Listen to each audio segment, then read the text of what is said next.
दादा शेतकरी का आपण? हा शेतकरी. काय किंमत आहे वासराची? 30,000. 30,000 रुपये किंमत आहे का? फायनल 30,000 रुपयाला द्यायचं आहे. मागणी कितीपर्यंत आली त्याला? 28,000पर्यंत मागितलं आहे. तुमची काय अपेक्षा आहे? शेवट 30,000 रुपयाला द्यायचं आहे आपल्याला. म्हणजे आपण 1,500 इकडे तिकडे करून देऊन टाकू. पाहू शकता मित्रांनो, वासराला टांग्याला झोपेल का? टांग्याला चालू आहे का?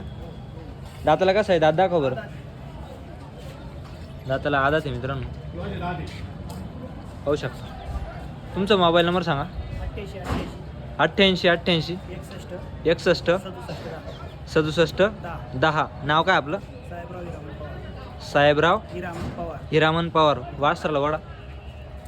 पाहू शकता, एक नंबर वासरू हे शेतकऱ्याचं आहे मित्रांनो. तुम्हाला खरेदी करायचं असेल तर तुम्ही भाऊला कॉल करा मित्रांनो.